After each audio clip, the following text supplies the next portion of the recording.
So I'd like to show you how to tune a violin, and this is a little one, it's not my one, so it's very much like the sort you might be using the pegs.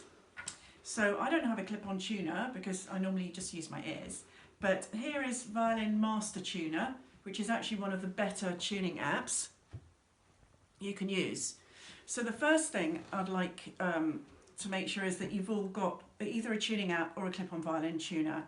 A quick note on the clip-on violin tuner is make sure it is a violin, it's set to violin, not cello or guitar.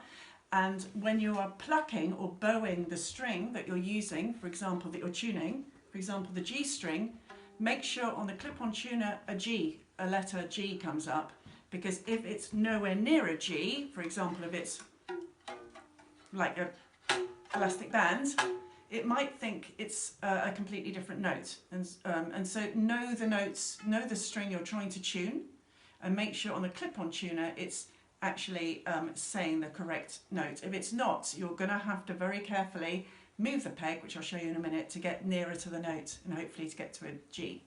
So here with my master tuner, I'm going to show you how to tune a violin using the pegs if the violin's completely out, which it can be sometimes. So first of all, we will choose a string to begin with, and let's say it's going to be G. So if I think we do this. Oh, no, I don't want that one. I just wanted the G. There we go. Let's hope it stops there. So the G should be this, and it's not. It sounds like a very bad elastic band. So before we start moving the peg, do check that your fine tuners are turned as well as you can anti-clockwise, so it's to the left, so that you're undoing them, because very often if we're only using these, they'll be tightened all the way they can go, and this is an opportunity of using the peg to take them not so they're loose and rattly, but a good way around to the left. Okay, so now we're going to try and tune our G string, which is not doing much.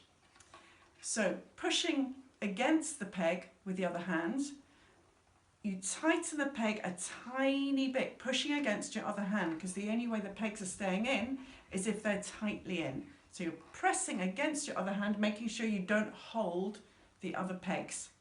So you push it up a little bit and pluck, and you can hear it's gone up. I really do recommend you going very slowly, because especially with the top strings, if you go too tight, you'll have broken the string.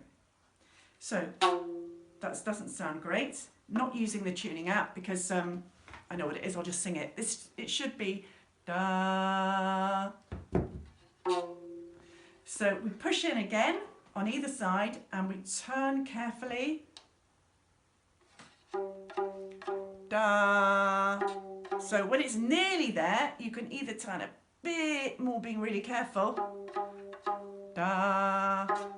And you'll see on your tuning app or whatever you're using that's too high, and then you could even use the fine tuner to come down.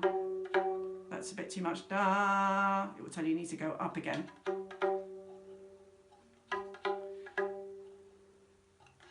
Okay, once you've tuned your whole violin, you'll find if it's been completely out before, you might have to redo it again. But it takes a while. If it's been knocked by accidents, it does take a while to get it right again. Then you have to recheck. Then, provided you don't knock the violin accidentally again, you should be fine to use the fine tuners for quite a while before they get too tight up to the right, which is when you undo them again and use the pegs. My daughter's been filming this. She's about to tell me whether this was clear or not, and if so, I'll send it out to everybody.